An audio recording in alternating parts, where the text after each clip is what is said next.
Salut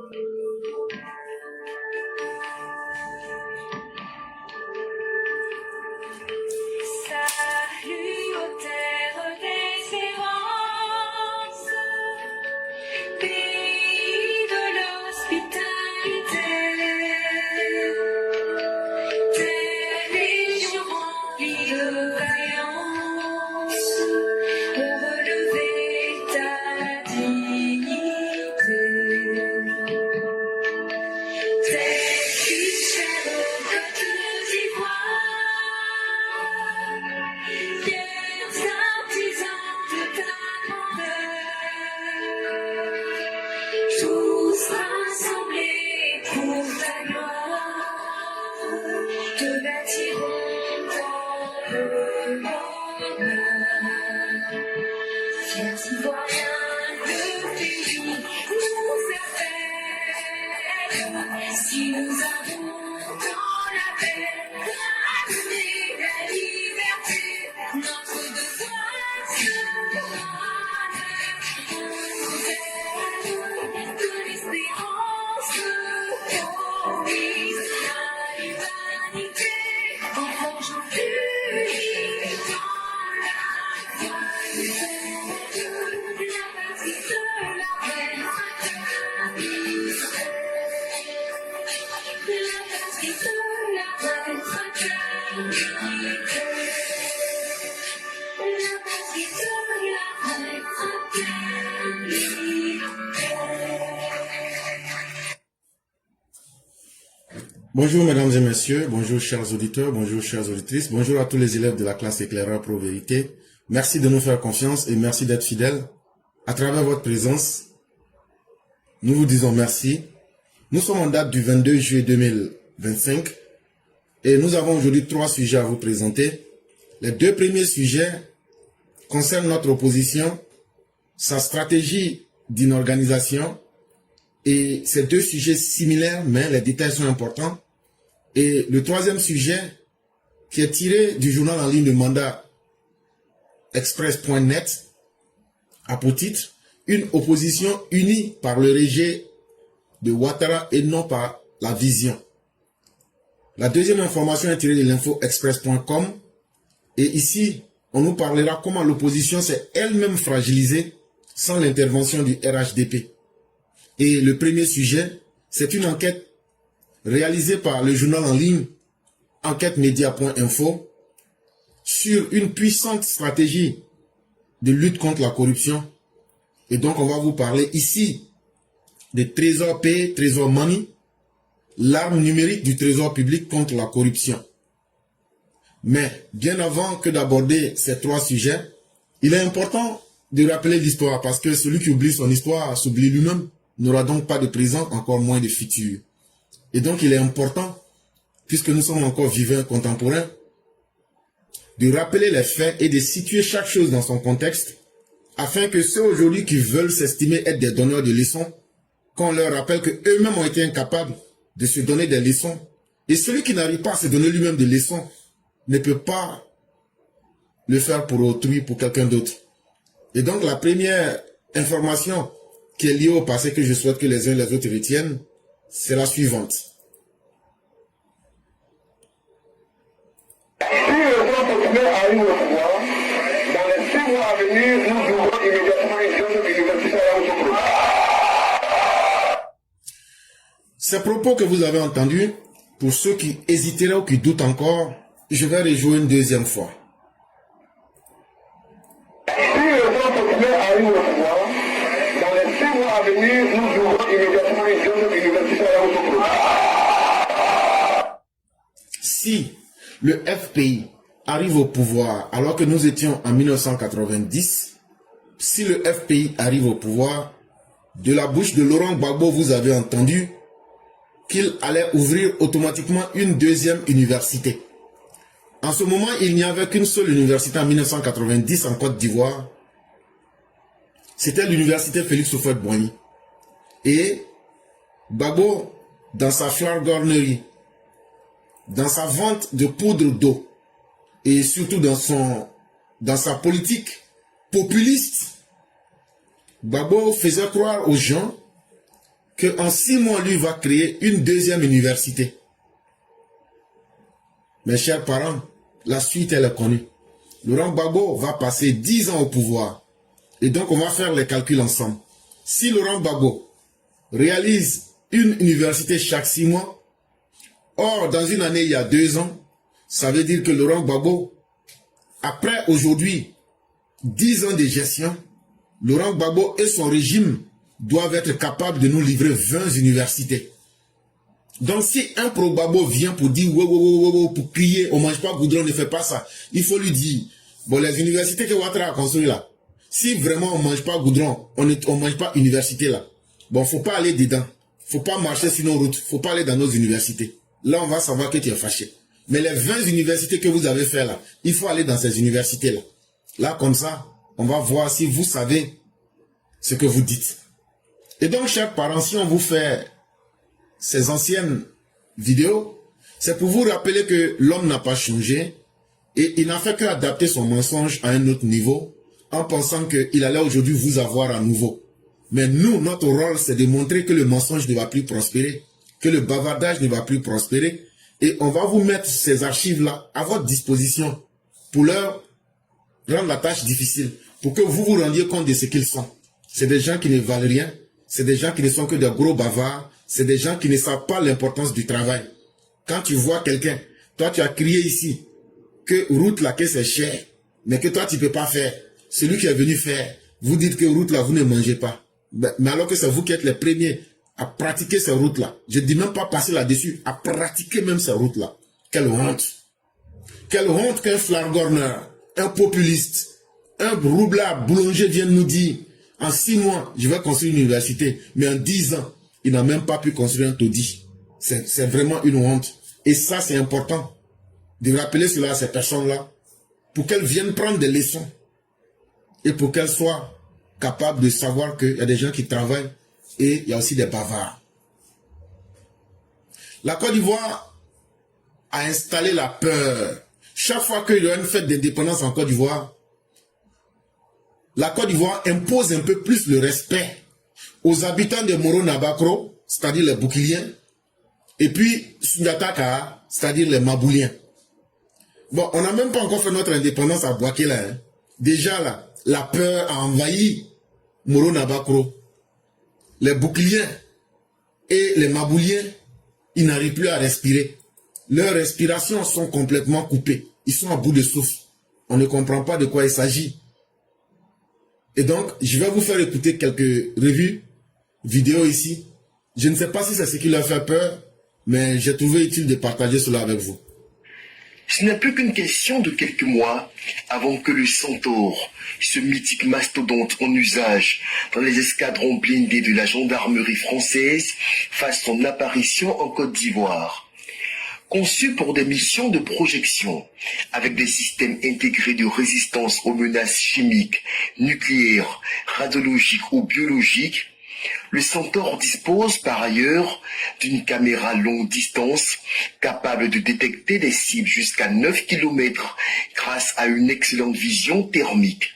Sa mitrailleuse de calibre 7,62 mm fait de ce véhicule blindé l'un des plus performants de sa génération. Avant la présidentielle d'octobre 2025, la gendarmerie ivoirienne devrait acquérir jusqu'à 90 engins de ce type suite à un accord passé en 2021 avec le constructeur français Safran.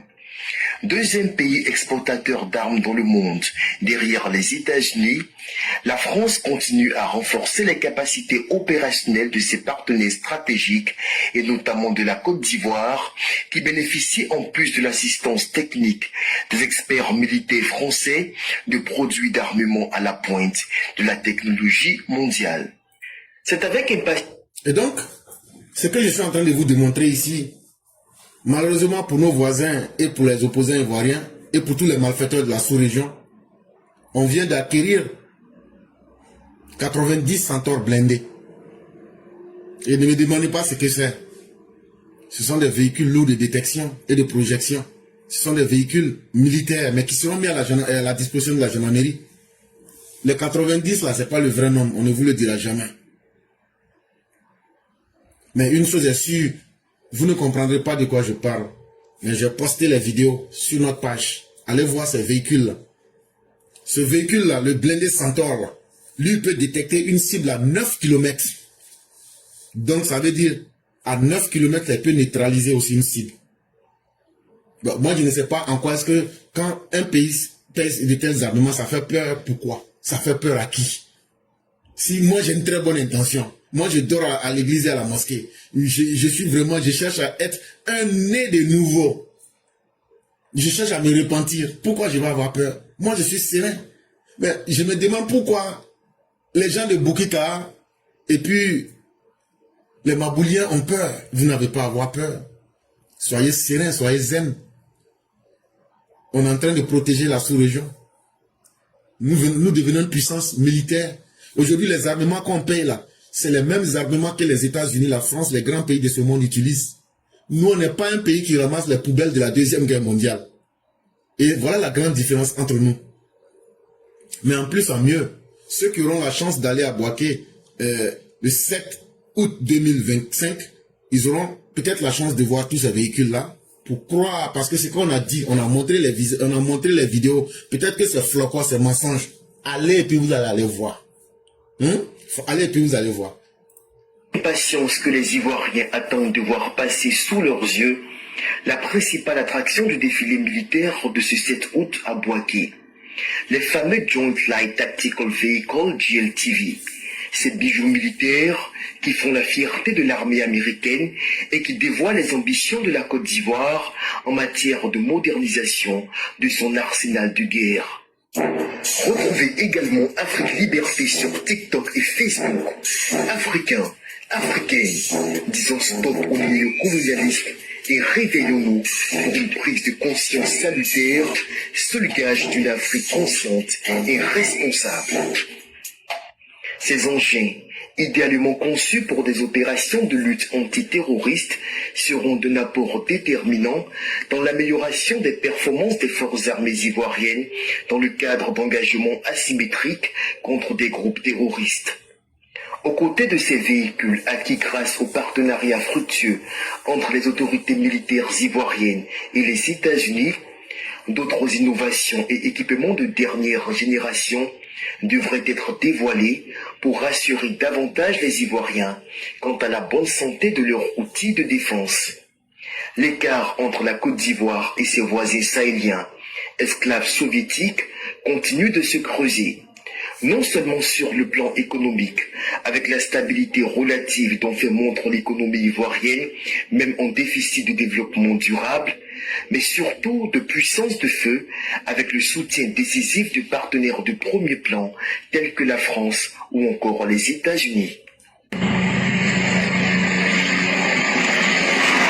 Bon, là, c'est du bruit que vous allez entendre, c'est un entraînement. On n'a pas vraiment besoin de ça, vous ne pourrez pas voir, sauf que ceux qui verraient la vidéo, les vidéos sont déjà postées. Mais en plus de cela, l'Angleterre aussi nous a donné des avions de combat gratuitement pour ajouter dessus. Ça aussi, il faut qu'on vous dise ça.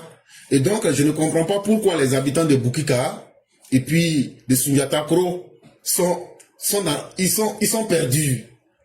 Mais effectivement, c'est un message fort que nous voulons lancer à tous ceux. Vous voyez, le représentant spécial de l'Union européenne est venu. On va utiliser la Côte d'Ivoire comme la plateforme pour combattre le terrorisme. Faites-nous confiance. Et ça, les vidéos là, je les ai postées pour que vous voyez avec vos yeux. Et ceux qui veulent vraiment voir là, le 7 août là, vous partez là-bas à Bouaké. Vous allez voir ça. Là, maintenant là, il n'y aura plus de mensonges. Parce que Facebook là, les gens mentent. Peut-être que c'est dessins animés que je suis allé fabriquer. Donc là, allez, vous allez voir avec vos yeux. Donc la Côte d'Ivoire est protégée. La Côte d'Ivoire est sereine. La Côte d'Ivoire n'est pas cette armée famélique d'un certain Laurent Gbagbo. Quand j'entends des sorogium penser que ils ont affaire à Laurent Gbagbo, qu'ils se trompent et ils vont savoir de quoi il est question. Et donc, toujours en train de parler des habitants de l'AES, je crois qu'actuellement, les habitants de Boukika et ceux particulièrement de Soundiata Kro se sentent très mal dans leur peau. Et pourquoi? Parce que un de leurs partenaires, le Niger, a envoyé un message qui est très fort. Le Niger vient d'abandonner l'AES en plein vol. Et ce n'est pas moi qui le dis, ce sont les faits qui le prouvent. Et voici ce qu'un haut gradé de l'armée du Burkina disait devant les Nigériens. Et écoutez vous-même pour bien comprendre avant que je ne commente.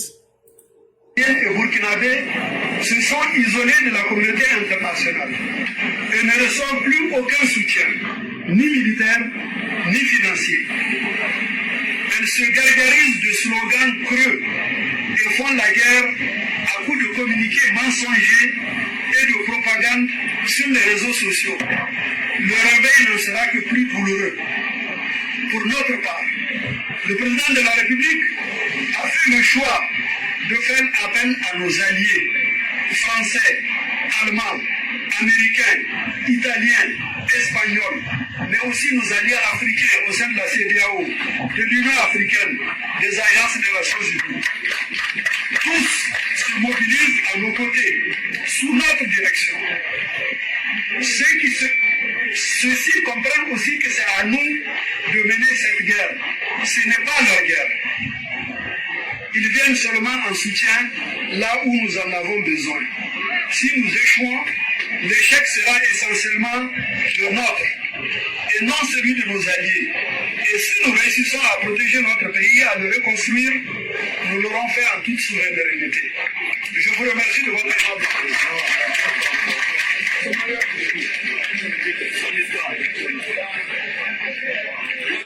Et donc la vidéo que vous venez de voir, peut-être que vous avez entendu, mais je vais poster la vidéo pour que vous voyez, pour que vous ne dites pas que c'est dessin animé. C'est un haut gradé que Tiani a envoyé pour dire que les Burkinabés, là, les gens de Boukika, tous les jours, ils sont en train de faire des faux communiqués pour mentir aux gens. Que eux, les gens du Niger, là, ils sont fatigués de ça. Que eux, là, leur entrée dans l'AIS, là, ça lavait leurs yeux avec piment. Que eux, là, ils vont retourner pour venir négocier avec l'Union africaine, l'Union européenne, leurs partenaires américains et autres. Et le monde libre. Et ne seront pas des esclaves de la République soviétique de Vladimir Poutine. Que eux, là, quand ils sont rentrés dans l'AIS, là, ce qu'ils ont vu dedans, là, eux, ils sont rassasiés de ça. Et donc, eux vont vite quitter dedans. Que parce que eux vont pas laisser des fausses propagandes, le mensonge, des communiqués basés sur le mensonge, pour que leur pays va être détruit en face d'eux. Donc, eux, ils ont compris maintenant. Eux, ils vont chercher doucement, doucement. Ils vont demander pardon au président Ouattara pour qu'il n'a qu'à essayer de voir la Banque mondiale avec le FMI pour les aider. Il n'a qu'à demander pardon aux Américains, aux Français, ils n'ont qu'à revenir. Et à cause de ça même, ils ont chassé les Chinois qu'ils avaient fait venir pour que vraiment les Français n'ont qu'à venir reprendre leur place pour extraire l'uranium et tout, avec tout ce qu'il y a au Niger là-bas. Donc, à bon attendeur, salut. Le premier sujet, Trésor paie, Trésor manie. L'arme numérique du Trésor public contre la corruption. Vous voyez en Côte d'Ivoire là, la corruption là, c'est quand tu t'en vas faire un petit papier, on te demande l'argent. Quand un policier est sur la route, il raquette les gens. Quand une secrétaire dans une administration, pour que ton dossier passe, si tu ne lui donnes pas quelque chose, ton dossier ne passe pas. C'est ça qu'on appelle la corruption. Au pays, on appelle ça mal à taper quoi. Ou bien un gay, si on est à la gare routière. Et tout ça là, ça tue l'économie d'un pays. Parce que là où l'argent doit rentrer là, pour qu'on puisse prendre l'argent là pour construire et puis aider le pays là, l'argent ne rentre pas là-bas. C'est là le gouvernement de la Côte d'Ivoire s'est assis jusqu'à... Ils ont réfléchi, jusqu'à... Ils disent, qu'est-ce qu'on va faire pour que l'argent que les Ivoiriens payent quand on fait le concours là, l'argent que les Ivoiriens payent quand on fait les actes administratifs, quand on parle d'actes administratifs, ça veut dire certificat de naissance, comment on appelle, casier judiciaire, certificat de nationalité, c'est tout cela qu'on appelle les actes administratifs, certificat de mariage. L'argent là, ça va où? Quand les policiers sifflent les gens sur la route là, l'argent là, ça va où? Quand les gens payent les frais dans les hôpitaux publics là, l'argent là, ça va où? Donc le gouvernement s'est assis jusqu'à ils ont réfléchi.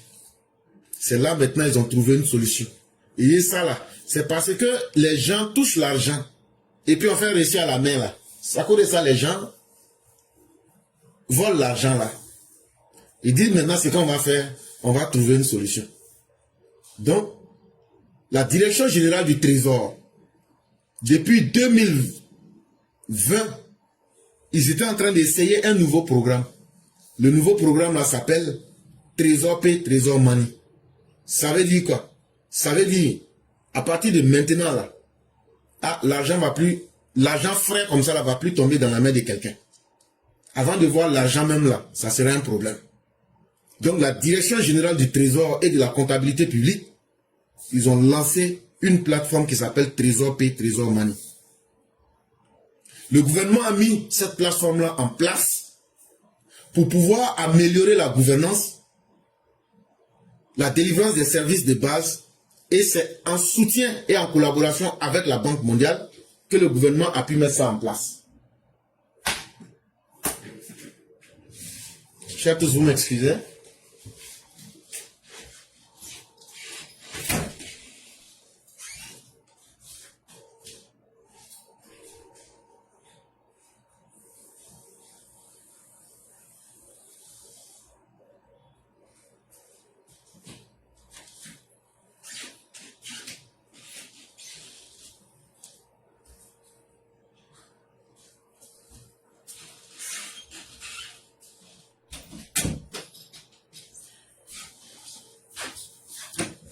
Et donc, parce que la corruption là, on perd tellement d'argent dedans et on ne sait pas où l'argent là va. Donc quand le gouvernement a demandé le soutien de la Banque mondiale, ils ont étudié le projet et à partir de septembre 2020, pour être plus précis, à partir du 17 septembre 2020, ils ont mis ce système là en place. Maintenant, tous ceux qui sont présents avec moi actuellement là, vous pouvez taper www.pay.trésor.gouv.ci. Ça veut dire si tu tapes ce site-là, www, tu mets .pay.trésor.gouv.ci. Si c'est frais d'examen, tu veux payer, tu peux payer là-bas. Si c'est frais de concours, tu veux payer, tu peux payer là-bas. Si c'est frais d'acte administratif, tu peux payer là-bas. Si c'est contravention là, policier t'a sifflé là, tu peux payer là-bas. Tu peux payer tes frais d'hôpital là-bas. Et puis prendre le reçu numérique pour partir avec. Tu peux payer ton certificat de nationalité, ton casier judiciaire, tous les documents que tu peux faire là. À partir de ce site là, tu peux faire tout ça. Parce que quand tu vas sur ce site, en fonction de ce que tu veux faire là, tu payes directement l'argent de ça. Et puis tu as le reçu là, tu t'en vas faire ton papier ou bien tu t'en vas faire ta chose et puis tu passes. Mais ce n'est pas fait seulement pour nous, les particuliers. Que tu sois une entreprise, que tu sois une institution, que tu sois un citoyen, tout le monde peut aller là-bas. Quand tu arrives sur le site, on te demande, est-ce que tu es un citoyen ou bien une personne? Si tu es une personne, tu cliques. Si tu es une entreprise, tu cliques. Si tu es une institution, tu cliques là-dessus. Et en fonction de cela, ils vont te guider. Et lorsque c'est très bien mis en place, ce système-là, ça aide l'État à capturer tout ce qui est dépenses et ça aide l'État à savoir où l'argent va directement parce que tout est mis dans un seul coin, tout est centralisé. Quand tu payes là, tu reçois automatiquement un reçu électronique officiel. Ça veut dire ton reçu là, tu reçois ça directement et tu vois ça avec tes yeux. Et grâce à ça, ça a permis de diminuer beaucoup la corruption. Maintenant, si toi tu n'as pas un ordinateur, mais que tu as un téléphone, tout ce que tu as à faire là, tu télécharges l'application sur ton téléphone via le code dièse 706, non pardon, étoile 706 dièse. Et une fois que tu fais ça, tu peux faire des dépôts, tu peux faire des transferts, tu peux faire des retraits. Si l'État doit te payer ta bourse, à partir de ce système-là, l'État te paye directement ta bourse. L'aide sociale, les filets sociaux, les indemnités. Et donc, tu peux régler tout ça à partir de ton téléphone. Tout ce que tu as à faire, soit tu télécharges l'application, ou bien soit tu tapes étoile dièse 706 dièse. Et tu peux faire tout ce que tu as à faire. Donc maintenant, là, ça facilite aussi la vie à nos parents. Tu habites dans un campement, mais tu as le réseau, mais Tu vas te déplacer pour dépenser de l'argent. Ça, c'est fini maintenant. Une fois que tu tapes étoile dièse 706, étoile 706 dièse, tu fais tout ce que tu as à faire, tu gagnes ta journée, tu ne dépenses pas en transport et tu es à l'aise dans ton coin, tu fais tout ce que tu as à faire. Et il n'y a personne qui peut te voler parce que tout est clair. Mais en plus de cela, le gouvernement a encore installé 6000 points de distribution à travers le pays pour aider et expliquer cela à toutes les personnes qui veulent, pour que plus personne ne puisse vous tromper encore. Mais pourquoi le gouvernement a fait tout ça? Le gouvernement a fait ça pour lutter contre la corruption. Parce que l'argent cash là, tu peux me donner aujourd'hui, demain je peux venir dire que tu ne m'as pas donné, ça devient problème. Mais quand c'est payé électroniquement là, il y a la traçabilité numérique. Ça veut dire, on sait quand ça a été payé, avec qui ça a été payé, et tout est clair, ça est là. On ne peut rien inventer. Et qu'est-ce qu'on a constaté? Quand le gouvernement a mis cela en place, on a vu les effets immédiatement. La corruption a baissé. Pas parce que les corrupteurs ont changé, pas parce qu'ils ont été habités par le Saint-Esprit, mais parce que la technologie est venue les désavouer. La technologie est venue casser le rythme de la corruption. Et ça, il faut féliciter le gouvernement. Et ça fait aujourd'hui, il y a des gens là, non seulement ils ne voient pas l'argent frais pour détourner, mais ça brûle leur cœur. Ils sont assis là où ils pouvaient voler l'argent avant là. Maintenant là, tout est numérique, ils sont assis, ils ne font que vérifier les chiffres. Et ils ne font que voir si tout est correct. Ça brûle leur cœur. Ah, là, avant, là, on pouvait créer des zones d'opacité avec des risques de détournement. Mais maintenant, là, tout est électronique, on ne peut plus rien voler. Grâce à cette plateforme, 3 milliards 200 millions ont été mobilisés. Et le système a permis l'encaissement direct sur le compte du trésor, sans intermédiaire et sans manipulation d'argent physique. Parce que chaque transaction, on peut voir, on peut consulter. Et quand les autorités doivent vérifier, on n'a plus besoin d'attendre 6 mois pour faire des audits. On peut même vérifier au jour le jour. On peut même vérifier en temps réel. Donc, tu peux aussi utiliser la plateforme Trésor P. Et là encore, c'est très simple. Tu fais www.trésor.gouv.ci. Tu peux utiliser ça. Tu fais tout ce que tu as à faire. Et puis tu passes. Tu es tranquille. Maintenant, on a demandé aux populations, est-ce que vous avez aimé? Est-ce que vous aimez ça? Ils disent, ah, on aime des... Parce que ça, là, c'est facile à utiliser. C'est un accès universel. Et ce qui est encore plus intéressant, je ne sais pas comment le gouvernement a fait. Je ne sais pas comment ils ont fait. Ne venez pas me demander. Tu as Internet ou tu n'as pas Internet ou tu peux utiliser le site là. Ah, Adama. Ça là, ne me demandez pas de... Je ne sais pas. Quand tu ne connais pas quelque chose, il faut dire que tu ne connais pas.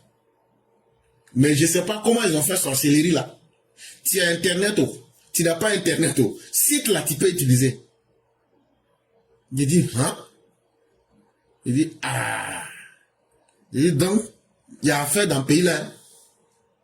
Donc, Internet là, c'est Gaou coupé au bien. Donc, on peut utiliser un site sans Internet. Il dit, ouais, le président Ouattara n'est pas prêt pour laisser son argent passer. Donc, tu n'as plus besoin de te fatiguer pour aller dans les guichets de l'administration, pour aller voir des gros visages crasseux, fâchés qui sont là. Ils prennent tous leurs problèmes de foyer pour aller mettre ça sur les gens là-bas. Ça, c'est fini maintenant. On s'en fout de vous maintenant. Oui, on s'en fout de vous maintenant. Vos problèmes de foyer là, ça va rester collé sur vous là-bas. Vos problèmes que vous transportez pour amener dans les bureaux là, pour nous fatiguer là, pour faire rang là. Et puis nous, on devenait vos indigènes là. Ça là, c'est fini maintenant. Tous les frais bizarres ou bien l'argent de l'eau glacée là, vous n'aurez plus ça encore. Et donc, c'est très bien. À force d'exagérer dans la corruption là, voilà maintenant, le gouvernement a pris des dispositions. Et tout est là. Tout est propre. Ça réduit les cas de fraude. les fuites de capitaux pour ceux qui n'aiment pas payer les impôts comme les Ezedine là. Ça c'est fini maintenant. Tu vas payer ça.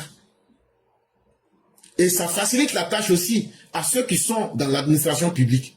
Ça fait que tu n'as plus besoin de tourner par 1000 papiers pour dire non, non, non, il n'y a pas de reçu. Reçu est fini. C'est comme si, c'est comme ça. Non, non, non, non, non, non, non, non. Tout est fait maintenant là. Électroniquement, là, lui n'a pas besoin de papiers. Et ça va permettre à l'État d'avoir beaucoup de recettes. Ça veut dire de récupérer beaucoup d'argent en termes d'impôts, en termes d'argent qui est payé. Ça va réduire les difficultés des populations. Ça va réduire les risques de fraude. Ça fera que ceux qui n'aiment pas payer les impôts, on peut les détecter rapidement et ils ne peuvent pas mentir à quelqu'un. Les agents des impôts qui étaient là pour faire la fraude, pour mentir et puis maintenant essayer de faire de mauvaises choses, surtout les agents des impôts fonciers, leur mangement est gâté maintenant. Et donc c'est une solution inclusive. C'est une solution dans laquelle tout le monde gagne quelque chose. Et j'ai expliqué ce que chacun gagne. Ça facilite la tâche à ceux qui sont des fonctionnaires. Nous-mêmes, ça nous facilite qu'on n'a plus à se déplacer ou aller subir les humeurs de certains fonctionnaires de l'État. Et c'est rapide, on gagne en temps. Et quand tu payes là, le reçu est là. Ce n'est pas en papier. On te donne ça électroniquement. Même dans 1000 ans, ça est là. C'est ce qu'on appelle diriger un pays. Et donc, Trésor Pay, Trésor Money s'inscrit dans une logique d'inclusion financière. Ça permet à nos parents d'économiser en temps et en argent. Et chacun peut s'y abonner. Même sans avoir un compte bancaire, tu peux t'abonner. Même sans avoir un compte bancaire, tu peux t'abonner et faire ce que tu as fait. Ton numéro de téléphone suffit.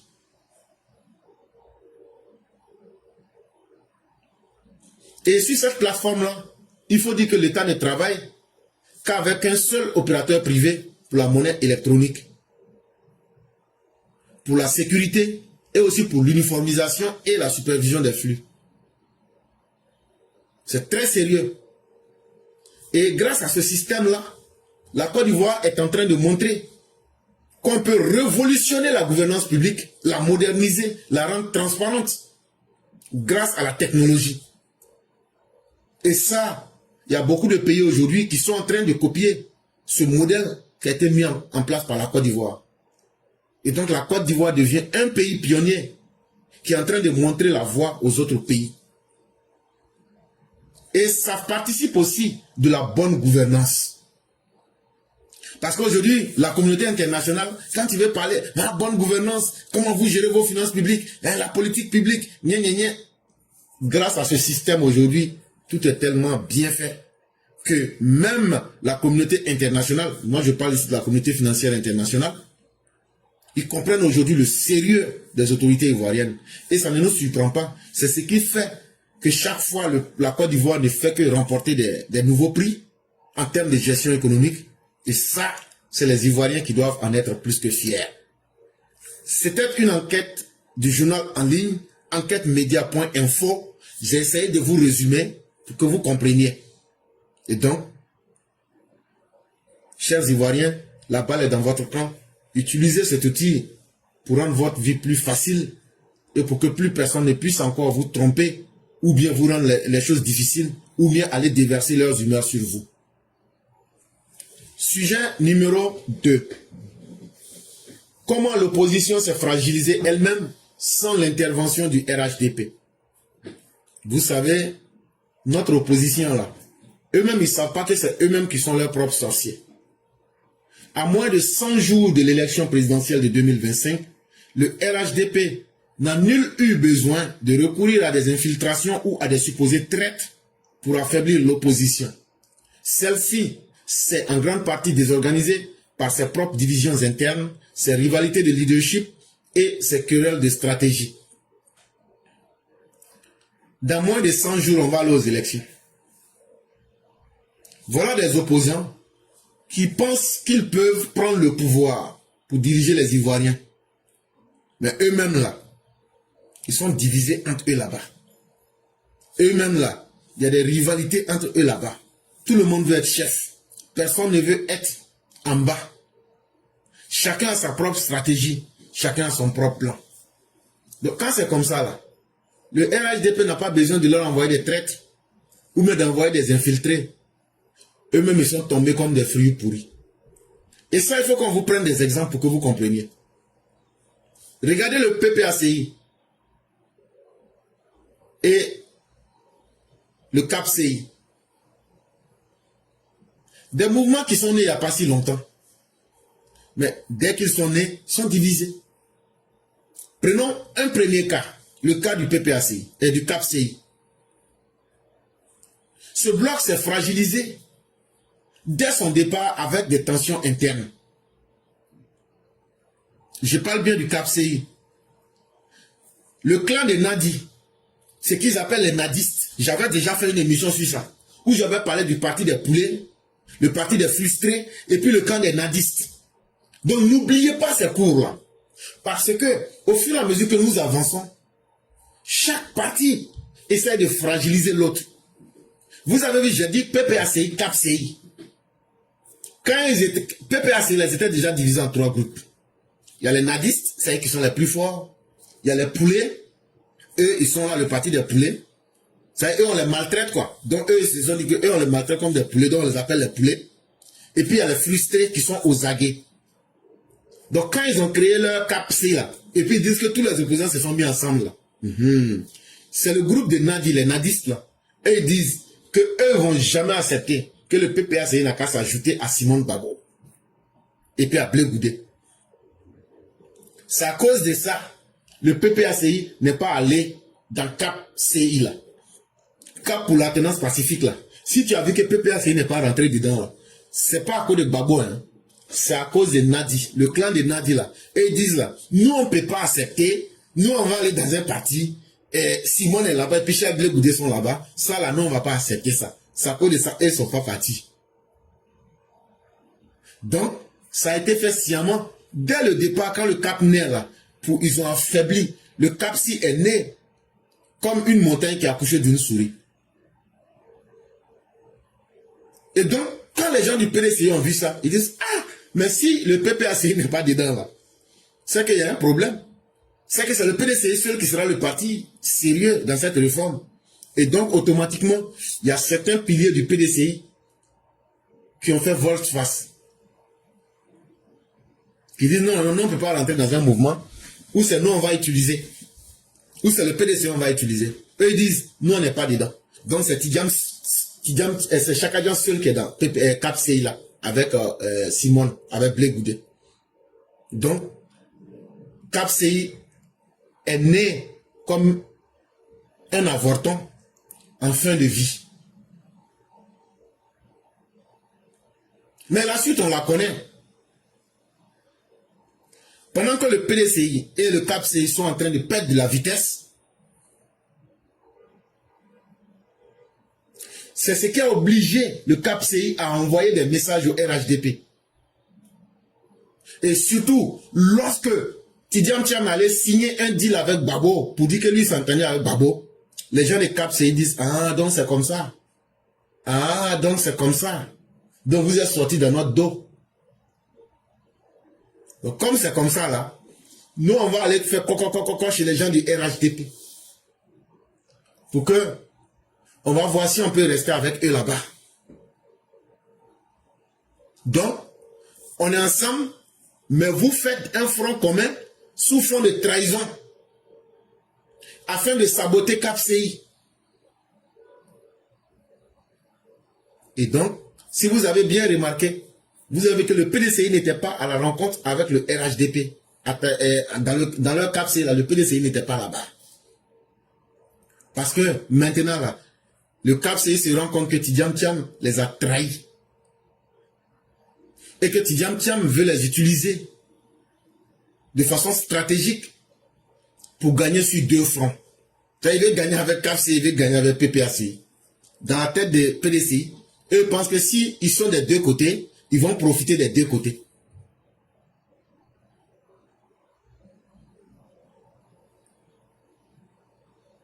Et donc le tandem PPACI, PDCI est parti à l'eau. Entre-temps, Afingesan qui était le ropero, aujourd'hui est très frustré. eux ils disent que le FPI d'Afin-Guessan, que dans le Cap Sud, on ne les considère pas.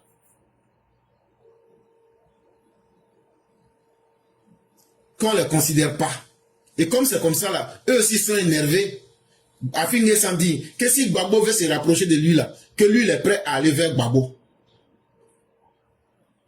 C'est pourquoi le FPI a refusé de venir à la réunion CAPSI RHDP. Et ils ont hésité dessus qu'à partir de maintenant là, qu'ils sont plus membres du CAPSI, FPI, Afin-Guessan là, et puis qu'ils ne sont même plus dans le front commun là encore.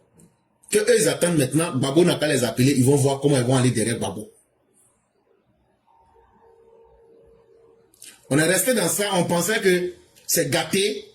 Vous, c'est le cas Awadon Melo qui vient. Quand le cas Awadon Melo est venu, le 29 juin 2025, Awadon Melo est parti, il a rencontré Gbagbo. Il a remis une lettre à Gbagbo. Il a remis la lettre là, que vous avez vu là. Il a remis la lettre là à Gbagbo. Quand il a remis la lettre à Gbagbo là, Gbagbo a lu la lettre là. Quand Gbagbo a lu la lettre là, il dit non, que lui va aller se reposer un peu. Il dit non, il va aller se reposer un peu. Quand il allait maintenant là, c'est là maintenant, ces repères ont pris la lettre là.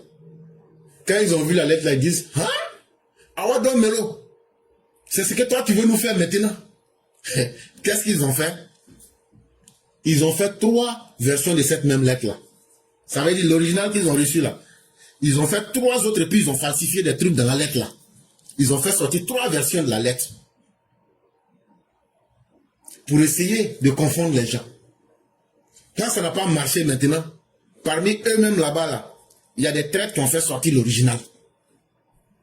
Donc, ils étaient là maintenant. C'est là, vous vous souvenez maintenant, la Troïka. Je vous ai parlé de ça la semaine passée. Les vieux, la Troïka, les Danon Djedje et autres avec Kone Katina. Et puis l'autre là, j'ai oublié son nom. Ils se sont réunis. Ils disent, ah, là où a fait l'arrivée, là, c'est pas bon. Si on ne trouve pas une solution, c'est pas bon. Donc, comment on va faire? Il faut que Awadon Melo là, on va l'écarter. Mais on va l'écarter comment? Au moment où on sait que Gbagbo là, si c'était qu'il pouvait être candidat, là, on pouvait forcer. Mais là, il ne peut pas être candidat, donc on fait comment? C'est là d'autres disent, est-ce que c'est pas mieux on a qu'à essayer avec Nadi Bamba? Quand ils ont dit ça là, quand les autres ont entendu ça, regardez aujourd'hui la tension au sein du PPACI. Tous les frustrés se sont mis du côté d'Awadon Melo. Je dis, si c'est ça là seulement là, c'est mieux. C'est mieux, ils vont aller suivre Awadon Melo.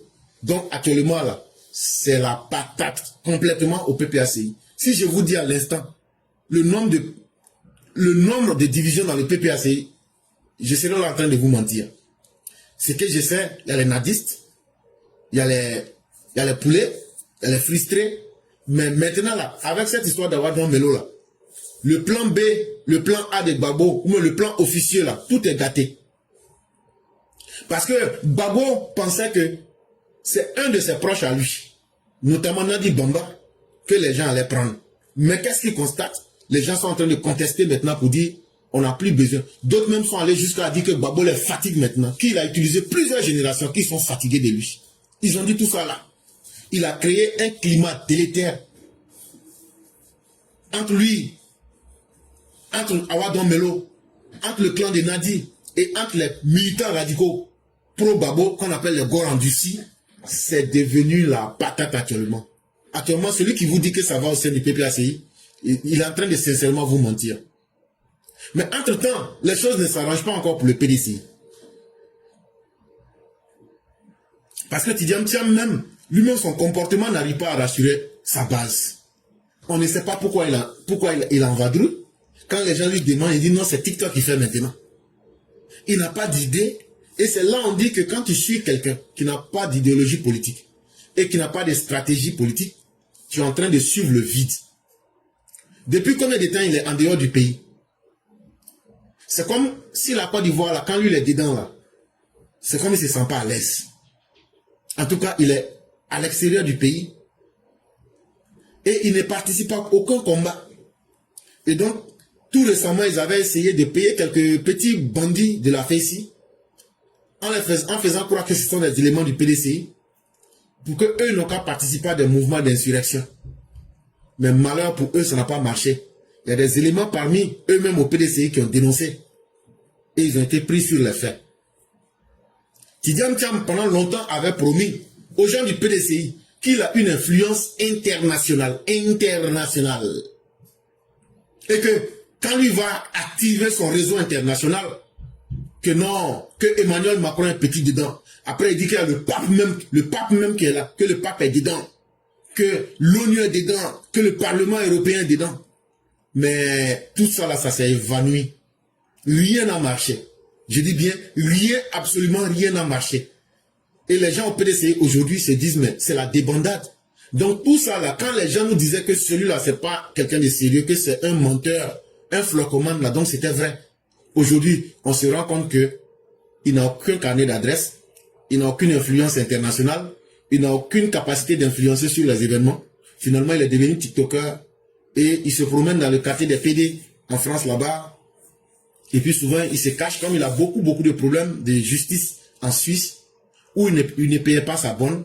Ils ont bloqué ses 3 comptes et maintenant, ils ont pris un de ces comptes-là. Ils ont pris tout l'argent qui est dedans pour payer sa bonne. Mais il y a encore beaucoup de restants de l'argent là. Donc, il avait fui pour venir ici aux États-Unis. Je ne sais pas s'il est là ou pas. Mais voilà aujourd'hui comment l'enfant prodigue du PDCI se retrouve. Et quand les gens du PDCI lui demandent, mais tu as quel plan? Il dit qu'il n'a pas de plan. Et dans ce carnaval-là, même ses porte-paroles en fuient. Ses soutiens de premier plan, eux aujourd'hui se méfient de Tidiane Thiam. Parce que c'est quelqu'un qui n'a aucune assise, c'est quelqu'un qui n'a aucune crédibilité. Et parce qu'il leur a menti sur toute la ligne, les gens se disent aujourd'hui, celui-là, c'est mieux, on va se méfier de lui. Ses porte-parole qui était Soumaïla Bredoumi, lui c'est Kourou, lui il est caché actuellement au Ghana. L'homme au fluo vert qui se faisait appeler Chérif Ousmane, lui il a cherché un papier d'asile politique pour venir se coucher au Canada. Donc actuellement là, le PDCI est en phase off. C'est-à-dire, ils ne vivent pas, mais ils ne sont pas encore morts. On va dire qu'ils végètent. Et donc, c'est dans ça qu'ils sont. Et puis on les regarde. Maintenant, dans tout ça, il y avait 2 figures qui disaient qu'eux étaient très populaires. Assalé Timoko et puis l'ancien préfet d'Abidjan. Eux, partout où tu passes là, eux-mêmes là, c'est eux qui disaient à tout le monde, nous on est tellement populaires, les gens nous aiment. Non, nous, non. C'est pas nous on a dit que les gens ne vous aiment pas.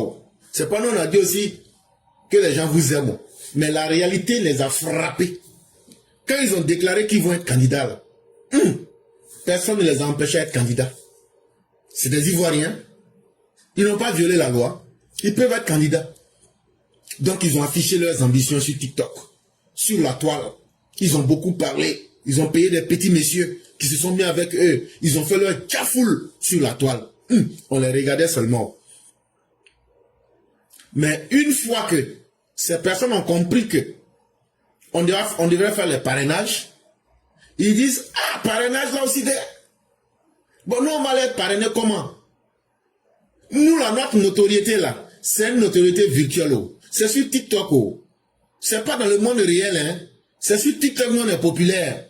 Mais nous on n'a pas une implantation réelle. On a qu'à enlever parrainage là. Il y a un parmi eux-mêmes là. Lui il a demandé fils Abilillah. Ça veut dire donner au nom de Dieu. Ça veut dire au monde. Il a reçu même 2 millions de francs CFA. Pardon, 1 million. Alors qu'il a lancé des appels. Lui qui est si populaire. Lui qui a la bouche plaie. Lui qui a 10 000 milliards de personnes derrière lui. Vous devez le connaître. Quand il a fait son one-man show là, il a lancé des appels à tous ses partisans, ses millions de partisans sur TikTok, sur Facebook, sur YouTube. Il n'a reçu qu'1 million de francs CFA. Après avoir lancé un appel à contribution. Il n'a eu que 1 million de francs CFA. Et actuellement l'autre, en ce qui concerne les parrainages là, lui il n'a eu que 0,5% de parrainage. Ça veut dire, on doit recueillir 1%. Lui qui disait qu'il est l'homme le plus populaire et intelligent, il est actuellement à 0,5% de parrainage sur 1%. Donc là, la réalité éduque mieux que la notoriété sur TikTok. Quand on veut faire la politique, c'est dans le réel. C'est vers la population. Ce n'est pas dans le mensonge. Et c'est là que les opposants, malgré tout ce capharnaüm, ce désordre que je viens de vous dire, ils disent, mais même si tout ça, même ces problèmes-là, que nous, on sait qu'on ne vaut rien là, mais on peut se mettre ensemble en détestant le président Ouattara. On peut se mettre ensemble en détestant le président Ouattara. Donc, tout ce que je viens de dire là, c'est pas grave. On n'a qu'à s'unir pour dire on n'aime pas Ouattara, Ouattara n'est pas bon. Même si on n'a pas de programme, ça là c'est notre programme de campagne qui est là comme ça. Donc, ils font des alliances, ils défendent des alliances, c'est comme une danse des sorciers.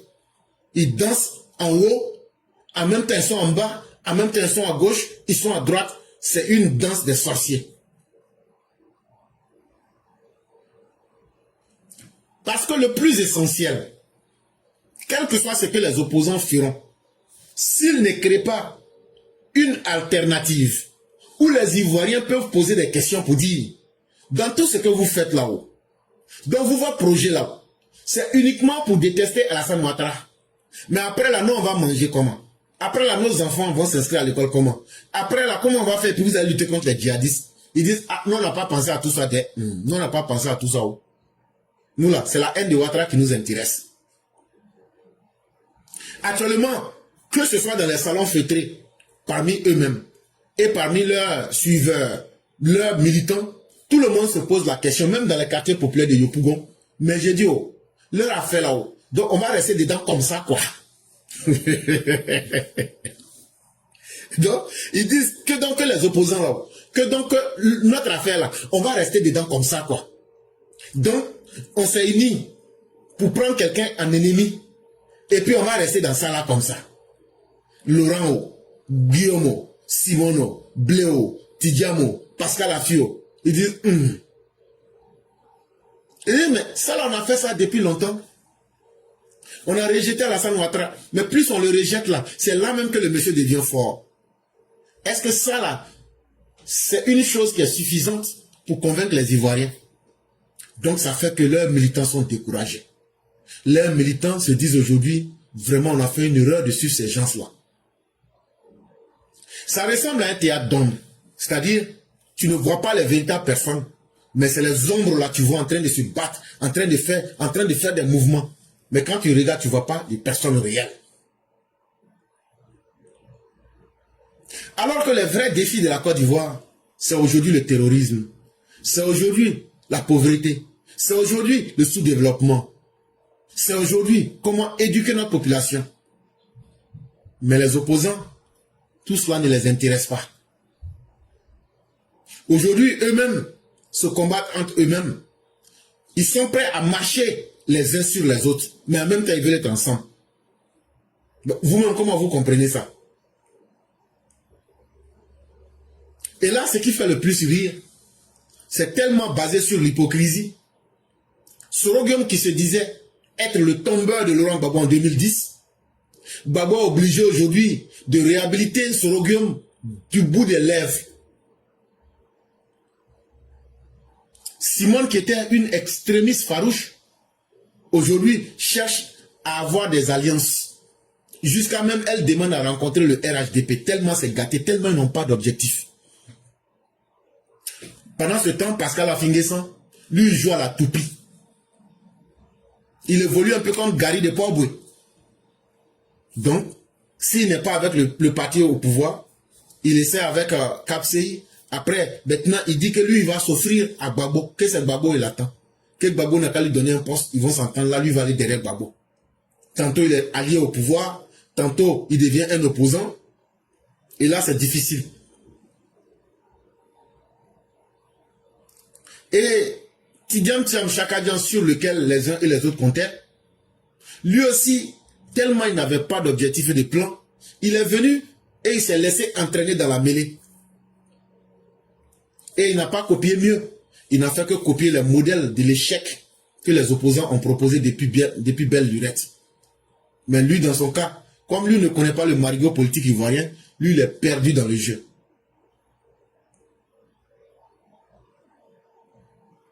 Mais quand tu regardes tout ce Capharnaüm, ce que tu constates, c'est que les blessures et les rancunes du passé sont restées tenaces.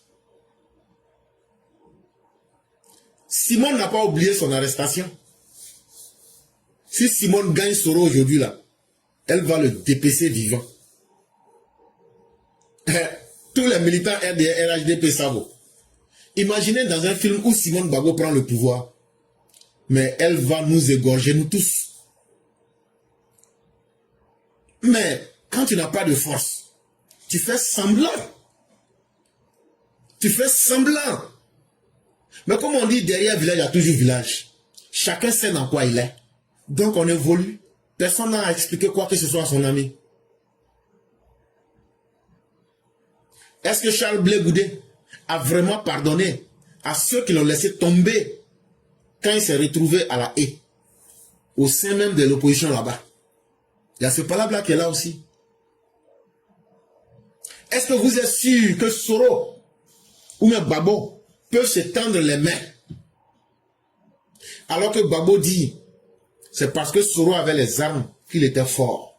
Maintenant qu'il n'a plus les armes là, est-ce que Gbagbo ne se rapproche pas de lui pour pouvoir mieux finir avec lui? Ok. Vous-même imaginez.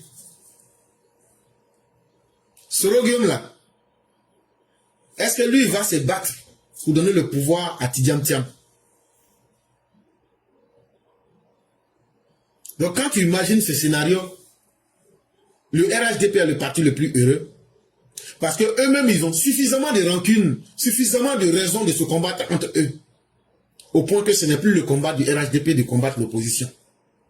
Ça ne veut pas dire que nous ne restons pas vigilants. Ça ne veut pas dire que nous ne sommes pas conscients de la réalité. Mais ça veut dire aujourd'hui, l'opposition même tout entière, vu qu'elle n'a pas changé, nous aide en affaiblissant l'opposition. Et en créant un front commun pour dire nous sommes contre Ouattara, il réveille un vieux disque qui symbolise toute la haine et tout le désordre en Côte d'Ivoire. Et les gens se disent en bon. Donc vous êtes encore dans vos histoires de haine. Vous êtes encore dans vos histoires tumultueuses pour diviser la Côte d'Ivoire, pour être les ennemis de la réconciliation. Alors là, on a compris que c'est vous, les vrais ennemis de la Côte d'Ivoire. Parce que nos opposants pensent que c'est en étant capable de ne pas rendre compte aux Ivoiriens, en étant incapable, tu ne peux pas avoir dirigé un pays et ne pas être capable de rendre compte.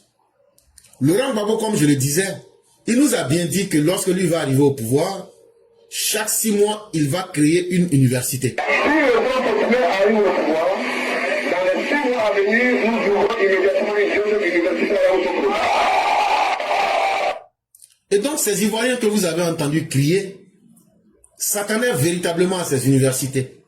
Mais aujourd'hui, ils ont envie de demander à Laurent Gbagbo, tu as eu 10 ans, tu as pu faire combien d'universités? Ils veulent voir, est-ce que Laurent Gbagbo a changé? Est-ce que Laurent Gbagbo sait qu'il a fait du mal aux Ivoiriens? Mais Laurent Gbagbo ne veut pas répondre à la question. Il ne veut plus répondre, il a changé le nom de son parti pour se cacher.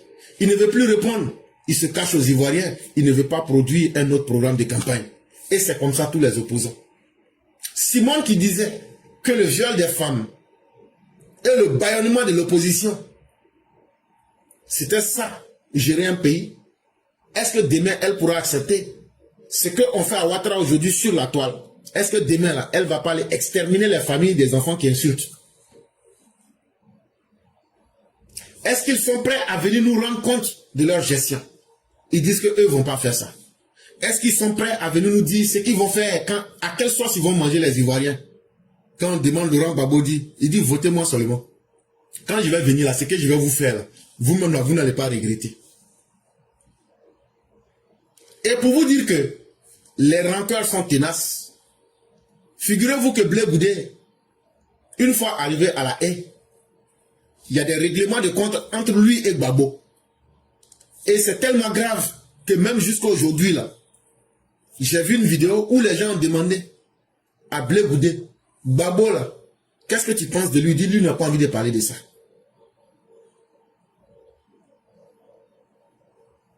Et donc, le divorce est consommé. La dissension est là. Donc les opposants qui se font peur à eux-mêmes pour dire qu'il y a l'instabilité en Côte d'Ivoire, je crois qu'ils se trompent de réalité. C'est eux-mêmes qui sont instables permanemment. Parce que ne serait-ce qu'à voir les individus qui constituent cette opposition, ne serait-ce qu'à voir comment eux-mêmes ils se gèrent entre eux, c'est eux-mêmes qui sont dans l'instabilité permanente. Aucun discours sur la démocratie, aucune proposition faite aux Ivoiriens, aucune réconciliation entre eux-mêmes. Des gens qui ne peuvent pas se réconcilier entre eux-mêmes. Des gens qui ne peuvent pas être sérieux, vrais entre eux-mêmes. Est-ce que ces personnes-là pensent même qu'elles peuvent être sérieuses envers les Ivoiriens? Tout ce qu'ils font, c'est simplement de l'enfarinade, des alliances de façade. Pour nous demander de rejouer les mêmes choses qui se sont passées depuis 1990. C'est-à-dire, on n'a qu'à faire les alliances comme en 1995 avec le Front républicain. Après, c'est le PDCI et le FPI. On n'a qu'à reprendre les mêmes choses. Et c'est simplement honteux. Et c'est simplement dégoûtant. En réalité, ceux qui constituent notre opposition, c'est des gens vieillissants. Et ils n'ont plus de stratégie. Et ils n'ont pas permis à leur jeunesse de pouvoir apporter de nouvelles réalités. Parce que les ambitions personnelles, quand tu vois des gens qui veulent se transformer en des dieux, si eux ne sont pas là, leur parti ne doit pas exister. L'entrechoquement des égos, ça veut dire le clash des orgueils. Chacun espère tirer profit du désordre ambiant. Chacun pense que c'est dans le désordre que lui va se servir des autres pour retrouver sa place perdue. Chacun veut utiliser l'autre pour exister dans l'arène politique qui est déjà saturée. Saturée par le manque d'idées. Saturée par le manque d'imagination et de stratégie politique. Aujourd'hui, le seul parti qui offre une alternative, c'est le RHDP. Ne serait-ce qu'à voir tout ce qui est déjà là. On n'a plus besoin encore de vous réciter tout ce qui est là, parce que ça se voit. Et ce qui est plus intéressant dans cette histoire, c'est que le président Ouattara, lui, reste discret. Et il observe. Il attend. Il regarde ces coalitions fragiles qui se font et qui se défont. Parce qu'il n'a même pas à se fatiguer. Et tout bon observateur de la politique ivoirienne sait que ces alliances-là, c'est des châteaux de paille. Parce que, basés sur des divergences idéologiques, eux-mêmes, elles sont plus divisés. Même étant individuels, c'est encore mieux que d'être ensemble. Ils n'ont pas laissé les rancunes personnelles les uns contre les autres. Et dans tout ça, chacun veut être le leader. Et donc, il y a un combat de rivalité basé sur le leadership. Il faut que ce soit moi qui gouverne. Mais, le pire encore, ils n'ont même pas un vrai projet d'alternance. C'est-à-dire, eux-mêmes, là, tu prends le pouvoir, tu leur donnes là, en ce moment-là. Tu leur demandes, c'est quoi vous allez faire pour les Ivoiriens? Et ils n'avaient pas encore pensé à ça. Et c'est ce qui fait que leur message ne passe pas. Ils disent aux Ivoiriens, sortez, vous allez vous battre dans les rues. Mais nous, on va aller se battre là-haut. Quand on va mourir, quel sort vous allez réserver à nos parents, à nos enfants? Et non, non, non. Nous, on est venus pour faire la politique pour nous et nos enfants. On n'est pas venus pour faire la politique pour vous. On est venus pour faire la politique pour enrichir nos familles. Vous, là, vous êtes nos moutons de sacrifice. Et donc, ça fait que ça ne donne même plus un sens. Quand tu regardes les opposants, là, la politique en Côte d'Ivoire n'a plus de sens. C'est simplement un remake. C'est une répétition des mêmes événements avec les mêmes acteurs fatigués, en manque d'idées, qui veulent aujourd'hui exister parce que sans eux, le monde ne doit pas tourner en rond. C'est tout. Et ça fait que la politique ivoirienne aujourd'hui, il faut que les gens tournent la page. Ceux qui estiment que leur colère, leur trahison et la vengeance qu'ils ont à prendre sur certains, qu'ils veulent déguiser un programme politique en se mettant ensemble, ça ne va pas marcher. Parce que autant vous en voulez à Alassane Ouattara, autant chacun parmi vous en veut à son ami. Donc même si on enlève Alassane Ouattara là, le premier combat que vous allez faire, c'est de d'abord vous attaquer entre vous. Donc là, seul Dieu sait dans quelles conditions la Côte d'Ivoire sera. Parce que vous n'aviez pas aspiré à faire des propositions concrètes. Vous n'aviez pas d'idées claires. Vous n'aviez pas une vision pour la Côte d'Ivoire. Alors que les Ivoiriens demandent une relève sincère et crédible.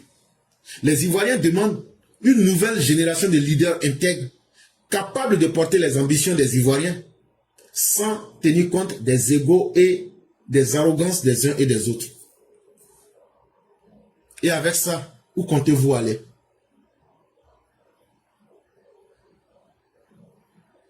En réalité, on ne peut pas faire une politique, le tout sauf Ouattara.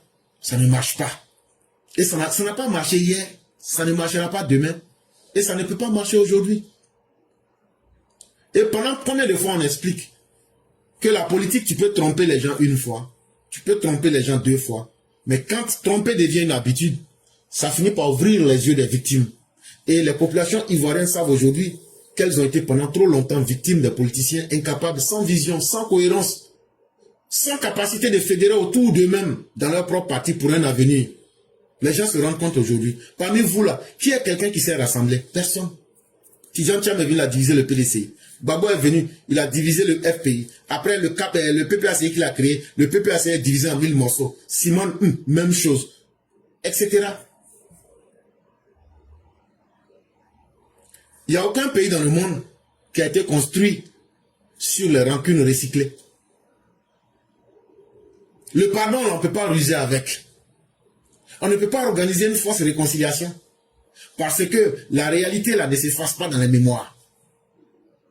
Sans la vérité, sans justice, il ne peut pas avoir de réconciliation. Or, vous êtes les ennemis du pardon. Vous êtes les ennemis de la vérité. Et vous êtes les ennemis de la justice. Et votre nouvelle Côte d'Ivoire que vous allez construire là, le mensonge là, quand vous allez être au pouvoir, le mensonge ne pourra pas construire le pays. Donc, au lieu de demander au président Ouattara de créer ce que vous-même vous n'êtes pas capable de faire et que vous ne voulez pas faire, trouvez le courage en vous-même d'accepter la vérité. Ayez le courage d'accepter la justice. Ayez le courage d'accepter vous-même vos propres erreurs et accepter la réalité. C'est ce qui pourra vous aider. Mesdames et messieurs, nous en avons fini. On va écouter l'édito de Mère Blanc et après, on va laisser rapidement la parole aux uns aux autres et on va fermer le direct. Bonjour éclaireur pour vérité, bonjour à tous mes condisciples de la digne classe éclaireur pour vérité. Mon édito aujourd'hui a pour titre la jeunesse de l'opposition ivoirienne. Quel futur? Pour les Nations Unies, la jeunesse désigne des personnes entre 12 et 24 ans d'âge, ce qui peut changer aussi pour aller de 14 jusqu'à 35 ans. Toujours est-il qu'en Côte d'Ivoire, la jeunesse est choyée. Tout est en train d'être fait pour qu'elle change de regard sur la politique et qu'elle refuse de se laisser manipuler par des politiques sans programme viable. C'est vrai que toute société humaine a pour richesse sa jeunesse, qui a pour rôle de pérenniser la nation. Mais que peut-on espérer quand la jeunesse elle-même ignore qu'elle est très précieuse pour son pays? N'est-ce pas regrettable pour une nation de perdre ses enfants pendant chaque élection présidentielle? Une chose infâme qui a fini par se normaliser, tant les hommes et les femmes politiques manipulent ces jeunes gens. Une partie de la jeunesse ivoirienne pense à tort être douée pour la politique. Pourtant, elle en ignore en réalité la signification. Le seul sens que le jeune homme se fait de la politique ivoirienne est de tirer à boulet rouge sur un président qui pourtant se tue à la tâche pour améliorer ses conditions. Tenez, Jafet, il est infirmier d'État. Et Bakala, il est enseignant. Mais la haine qu'il porte contre le président de la République, son Excellence Alassane Ouattara, ne peut pas nous donner l'impression que l'infirmier pourrait tuer à cause du patronyme de son patient et que l'enseignant pourrait enseigner des valeurs qui vont contre la cohésion sociale du pays. Voilà où nous en sommes. Voilà ce qui fait froid dans le dos. Une attitude suscitée par une fausse idée de la politique. Et ce qui est effarant, c'est que lorsque ces individus-là, à l'instar de Bakala et de Flan, se font avoir, lorsqu'ils se font arrêter, ils se font en excuse. Et tout le pays découvre un visage honteux, dénué d'honneur. Je me demande pourquoi ces personnes, telles que Bakala et Flan, n'assument pas leurs actes. Pourquoi n'assument-ils pas leurs propos? À quand ceux qui, après avoir tenu des propos déplacés, vont en assumer les conséquences? N'y a-t-il donc pas de héros parmi la jeunesse de l'opposition qui, quand elle est confrontée au moindre problème, demande pardon ou commence à cracher tel un lama? Hein? Est-ce que cette jeunesse ne va pas réfléchir avant de passer à l'acte pour éviter de se ridiculiser aux yeux de toute une nation? Quand est-ce que la jeunesse ivoirienne de l'opposition comprendra-t-elle qu'elle défend une cause qui n'est que chimère? Une génération future qui fait peur, qui n'assume pas, qui ne nous fait pas, donne pas confiance. Mon Dieu, que doit-on faire pour sauver cette jeunesse? Cette jeunesse qui travaille, cette jeunesse qui n'est jamais contente, cette jeunesse qu'on a tant de mal à satisfaire. Nous y croyons. Nous, élèves d'éclaireurs pour vérité, y croyons. Nous nous disons que tout n'est pas perdu. Bon sang, mais regardez du côté de la France, avec la loi du plomb. Qui a dit non? Qui s'est opposé à cette loi qui doit passer bientôt devant les députés? Mais c'est bien la jeunesse française, une jeunesse digne, respectueuse de ses institutions. Bon sang. Pourquoi la nôtre se prend pour des jeunes gens, pour des héros en carton mâché, des héros sans scrupules ni bravoure, des héros qui ne veulent pas passer au feu. Eux, ils passent les autres par le feu en leur mettant des colliers incandescents au cou, mais eux, ils détalent devant cette même mort. Rien qu'à l'idée de mourir, rien qu'à l'idée d'aller en prison, ils font dans leur froc. C'est le cas de le dire. Laissons cette jeunesse-là aux prises avec la justice pour qu'ils répondent, que ces jeunes gens répondent de leurs actes sans demander pardon. C'est ça aussi, s'assumer. Merci et à bientôt. Merci infiniment à Mère Blanc et belle conclusion qu'elle donne. Laissons la jeunesse s'assumer en face de la justice.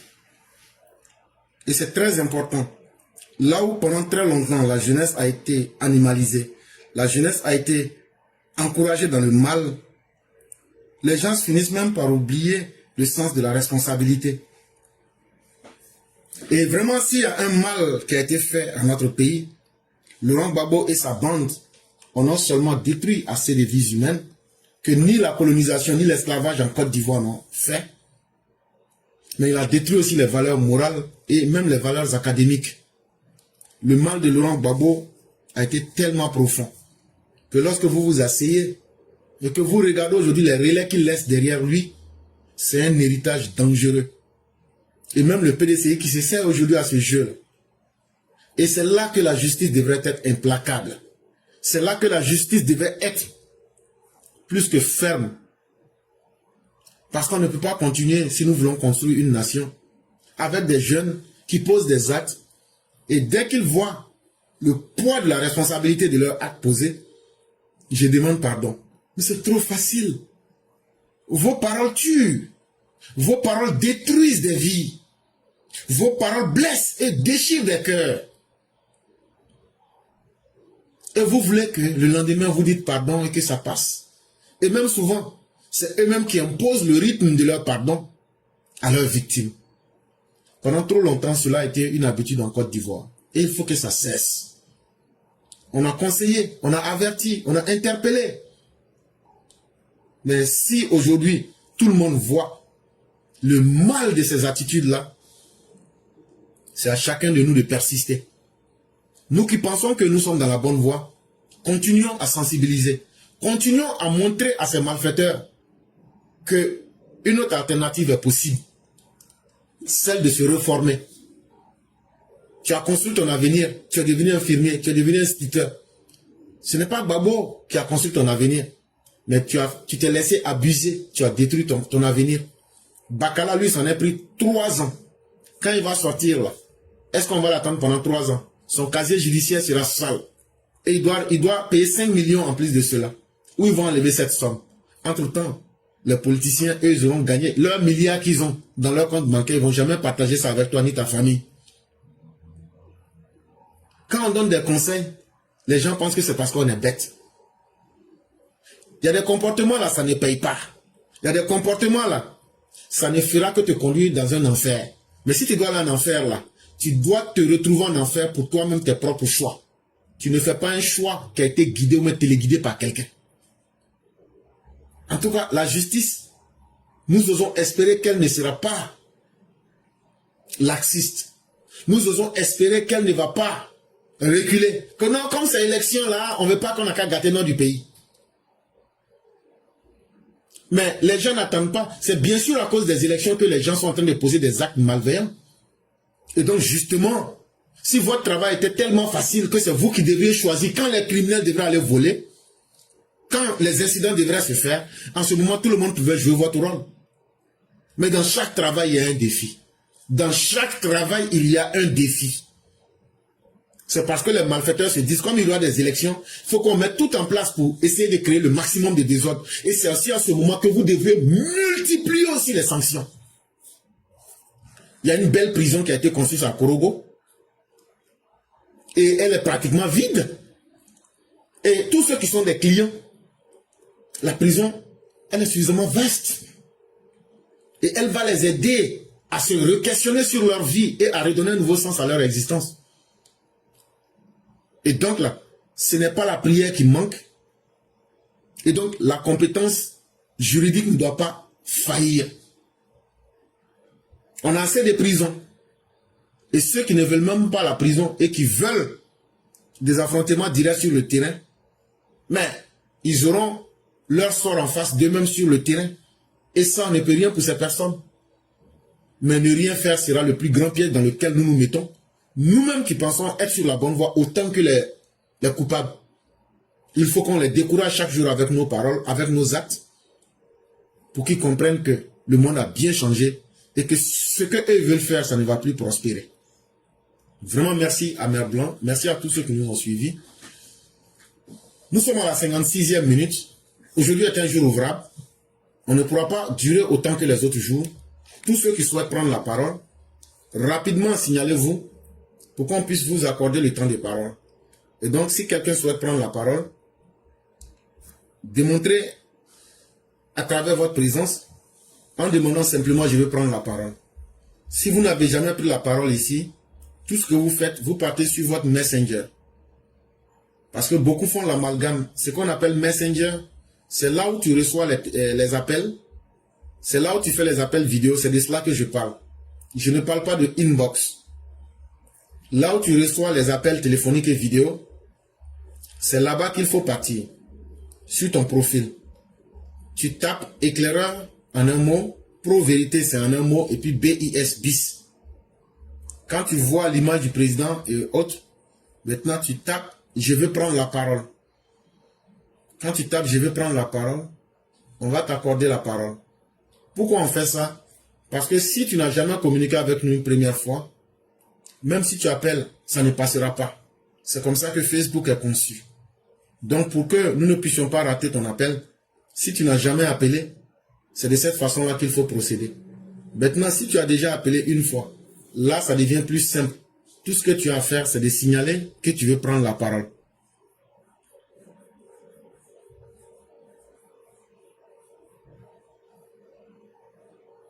Et donc, à la 58e minute, cela fera 2 minutes. Nous avons déjà une personne.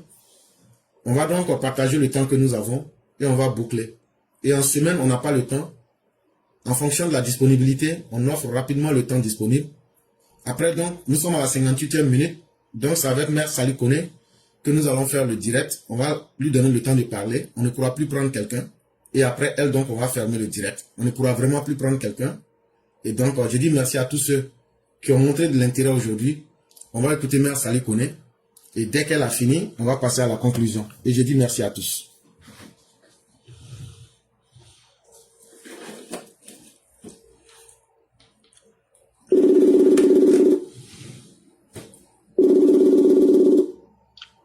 Allô? Oui, bonjour chère mère, comment allez-vous? Bonjour mon professeur, c'est que toi, je vais très bien et toi? Dieu merci, tout va bien. Et la famille? Alhamdulillah. Dieu merci. Donc, Et de ton côté? Ça va, grâce à Dieu, ça va. Vous êtes la seule personne aujourd'hui. Et donc, on va vous laisser votre temps. Et dès que vous avez fini, on va faire la conclusion. Il n'y a pas de souci. Ok. Bonjour à tous les EPV. Bonjour à tous ceux qui nous suivent. Bonjour à tous ceux vraiment qui sont épris de paix et de justice. Tous ceux qui aiment le travail qu'a notre très cher Papa Ado. Et moi, je vais parler à tous les Ivoiriens de tous les bords. Quand on regarde dans les commentaires, on voit souvent, on dit, depuis 90, la jeunesse a été instrumentalisée. Mais quand on se dit la vérité, de 90 à 2025, il y a eu combien d'années? Il y a assez d'années qui se sont écoulées. Et Dieu nous a fait passer par des étapes jusqu'à ce qu'on arrive à l'étape d'aujourd'hui qui est l'étape de Papa Ado. Quand on se dit la vérité, toute jeunesse qui a été instrumentalisée depuis 90, voilà, il ne peut plus jamais nous dire qu'ils ont été instrumentalisés. Non. Ça veut dire que c'est le chemin qu'ils ont choisi, le chemin de l'opposition. Parce que quand on regarde la Côte d'Ivoire, tous les esprits ivoiriens ont grandi, les Ivoiriens ont grandi d'esprit, sauf notre opposition. Et notre opposition n'a pas du tout bougé d'un iota. C'est-à-dire de 1990 jusqu'à 2025 qui n'ont bougé d'un iota. Parce qu'eux, ils ne veulent pas faire la politique de la bonne des manières. Eux, toujours c'est la politique de la haine, la politique de la xénophobie, la politique de la belligérance. C'est-à-dire, ils ne veulent pas du tout voir la Côte d'Ivoire en paix. Alors que 2025 aujourd'hui, nous devons tous aspirer à la paix de la population ivoirienne. Mais on n'arrive pas à comprendre cette opposition qui ne pense qu'au désordre. Et qu'on se dise la vérité, ils ont tous le même esprit de 1990. Des gens qui en venant, ils préparaient l'esprit des gens en leur disant que le 6 va devenir 9. Ça veut déjà tout dire. C'est-à-dire, le fait de dire le 6 va devenir 9, ça veut déjà dire que c'est des gens qui ne venaient pas pour le bien pour la Côte d'Ivoire, pour le bien des Ivoiriens. Eux, ils ne veulent pas passer par les urnes, ils ne veulent pas convaincre les électeurs d'aller les élire de par leur programme. Mais le seul programme qu'ils ont, eux tous, c'est d'en dégager le président Ado, coûte que coûte, vaille que vaille. Mais pas dans les urnes, mais de la manière dont eux-mêmes ils savent le faire tout le temps. Mais attendez, un moment, il faut s'asseoir pour réfléchir. À quelle époque nous sommes aujourd'hui? Dans les temps anciens, nos parents marchaient pour se déplacer par nos ancêtres marchaient à pied pour se déplacer. Mais aujourd'hui, on se déplace comment? Mais quand même, réfléchissez, grandissez un jour. Voilà pourquoi nous disions qu'il faut que la justice, nous faisions confiance à la Côte d'Ivoire. Et nous savions qu'un jour, notre justice va prendre un départ. Et c'est le départ qui est arrivé. Il ne faudrait pas reculer avec les sanctions, avec la justice. Parce que seule la justice va éduquer notre opposition. Seule la justice va permettre à la Côte d'Ivoire d'avoir des opposants positifs, d'avoir des gens qui aiment vraiment la Côte d'Ivoire, d'être patriotes. Moi, je me dis, quand tu veux rentrer dans la politique, il faut d'abord être un patriote. Avant, les gens pensaient que la politique, c'est pour aller s'enrichir. Mais vous voyez, avec les méthodes qu'on est en train de mettre en marche, j'ai dit la Côte d'Ivoire deviendra comme les États-Unis. Ah oui, ici même là, quand on te nomme pour être patron d'une structure, là, toi-même, Kelly, tu as peur même de faire un petit truc de mauvais. Mais chez nous, quand on te nomme patron net, le patron dit, oh, c'est moi-même enrichi. Mais c'est ce qu'il faut arrêter. Voilà pourquoi on dit de grandir. Mais notre opposition ne veut pas du tout grandir, l'éclaireur. Et il n'y a rien en face, comme eux-mêmes il le disait là, il n'y a rien en face du RHDP. Parce que le RHDP là, il a la majorité des Ivoiriens qui adhèrent à son esprit. La majorité des Ivoiriens aiment ce qui se passe au pays aujourd'hui. Parce que beaucoup ont voyagé, beaucoup sont sortis, ils sont allés voir chez les Blancs, ils voient comment les Blancs se comportent. Et c'est cette copie là que nous voulons chez nous. Quand tu sors pour aller quelque part là, c'est pour aller prendre de bonnes manières pour venir arranger chez toi. Ce qui n'existe pas chez toi là, tu veux que ça change. Aujourd'hui, quelqu'un qui avait un garbadrome en Côte d'Ivoire, qui est sorti pour aller apprendre ailleurs, quand il va revenir, son garbadrome ne ressemblera pas au même garbadrome qu'il avait avant. Non, non, non, non, non. Il va mettre de la manière dedans. Il va mettre de la modernisation dedans. Et c'est ça que Papa Ado nous apporte en Côte d'Ivoire. Ce monsieur est en train de nous donner tout ce qu'il a vu chez les autres de bien. C'est ce qu'il est en train de nous amener. Mais nous lui demandons, la seule chose qui nous manque, la meilleure des choses qui nous manque, c'est la justice pour tous. Et l'application de la justice pour tous. Parce que nul n'est au-dessus de la loi. Oui, chez les Blancs ici, là, c'est la même chose qui se passe et c'est ce que nous voulons pour notre pays. Nul n'est au-dessus de la loi. Et le respect du prochain passe par la loi. C'est la loi qui te permet de respecter quelqu'un. C'est la loi qui fait que quand tu vois quelqu'un, tu ne lui dis pas, toi tu es comme ça, toi tu n'es pas comme ça. C'est la loi qui doit nous permettre ça. Et la politique doit être dirigée par la loi. C'est-à-dire, les politiciens qui viennent nous donner de ces discours de division, de haine, doivent être bannis de la politique.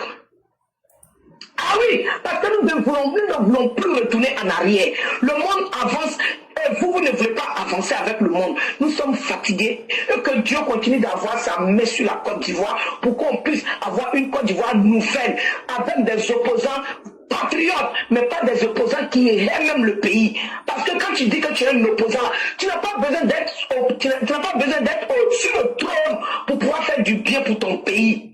Un politicien, même là-bas, c'est quelqu'un qui veut faire du bien pour son pays. Mais vous pensez qu'à vous pensez qu'on allait partir, il faut remplir les poches.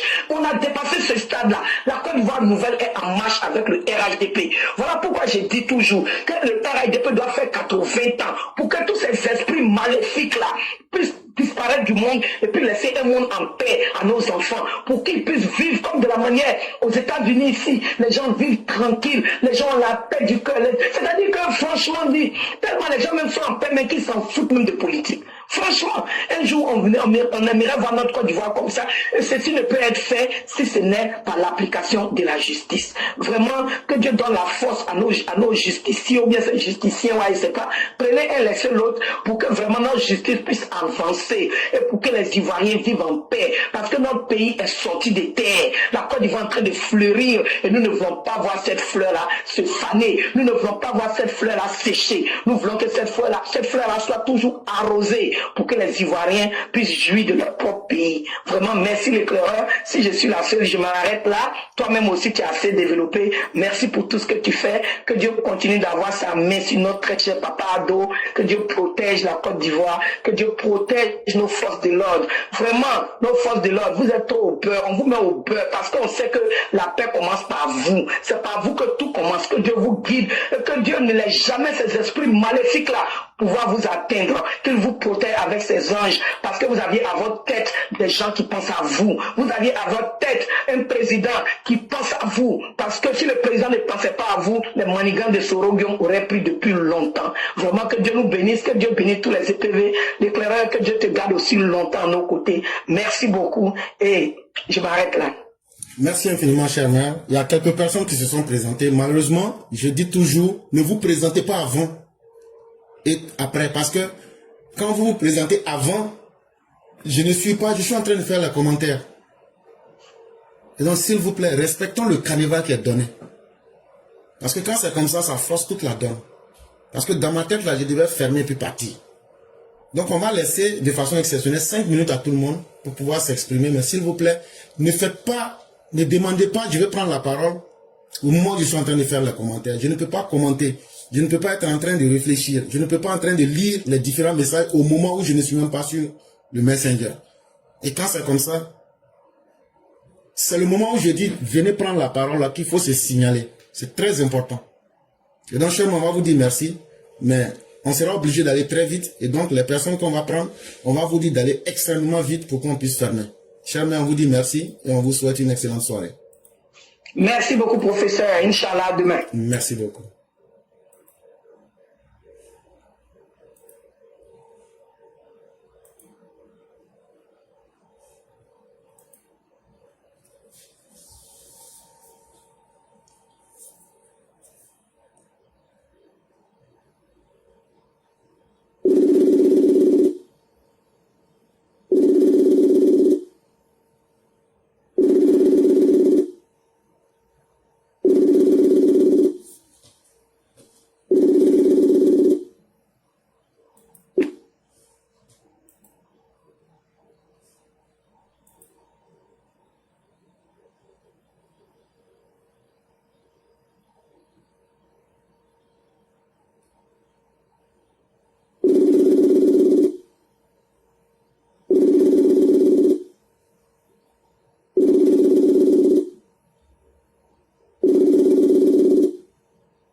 Alors? Oui, bonsoir Éclair. Sauf erreur de ma part, je me suis signalé au moment où vous avez donné l'alerte. Hein. Bon, et puis je n'ai pas insisté. De toute façon, j'ai compris que vous n'avez pas vu mon message. Bon, pas grave. Désolé si ça compromet. Et ce que je voulais juste, ce pourquoi je voulais intervenir aujourd'hui, c'est juste pour décrier le phénomène de pardon qui suit les gravités que certains essaient de poser comme acte, enfin les pardons qu'ils demandent après les actes graves qu'ils commettent. Et ça, c'est en train de gagner. Je me dis qu'il ne faudrait pas que l'Ivoirien soit aussi dupe pour accepter ce genre de pardon. Il n'y a aucune sincérité dedans parce que c'est de bonne conscience, de conscience claire que ces gens posent ces actes. Et quand il en arrive que voilà, ils sont face à leurs actes, je pense que ce serait aussi grave de la part des autres d'accepter ce genre de pardon ou alors de les suivre dedans. En tout cas, je voudrais quand même que les gens soient suffisamment mûrs d'esprit pour ne pas accepter ce genre de pardon. La sincérité du pardon, en fait, il se trouve dans quand on a purgé, quand on accepte la sanction de son acte, et qu'en plus on demande pardon, c'est là où se trouve la sincérité du pardon.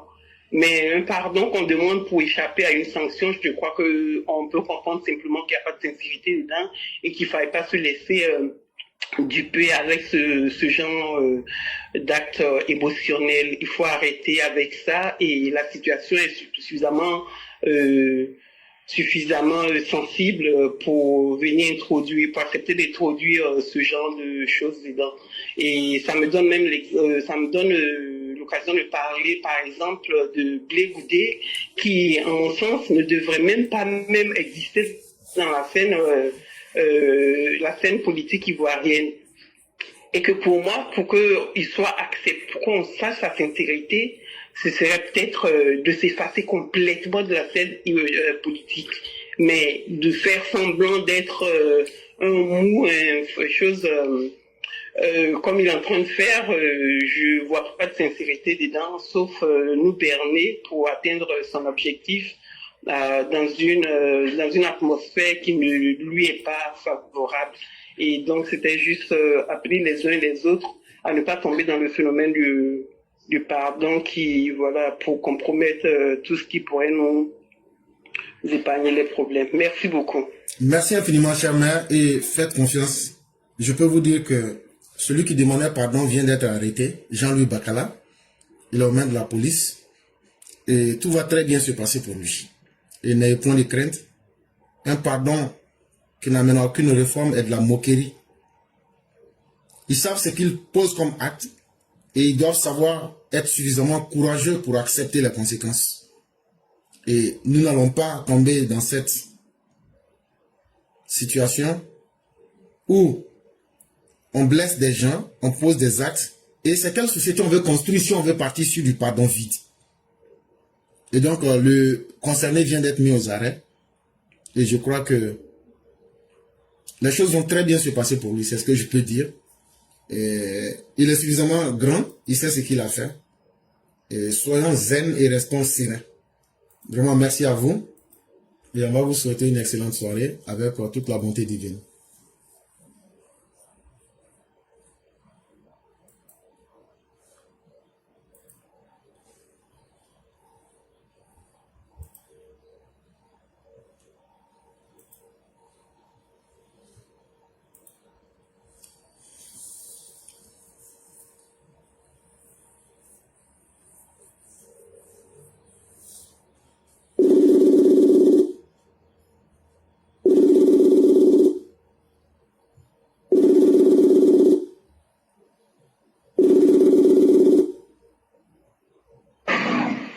Oui, bonsoir le conquérant, comment allez-vous?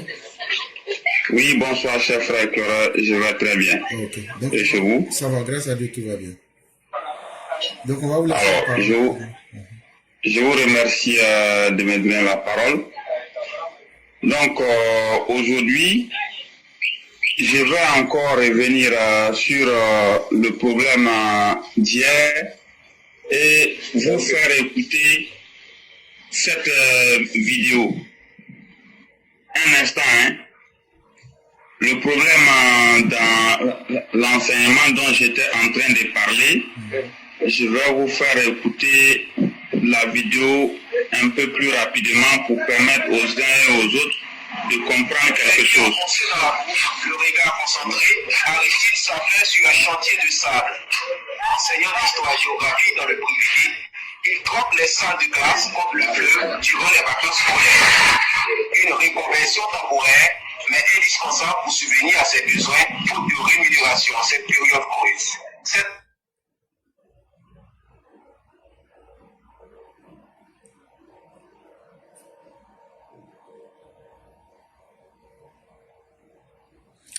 Alors le concurrent, si vous êtes avec nous, nous n'arrivons pas du tout à vous entendre.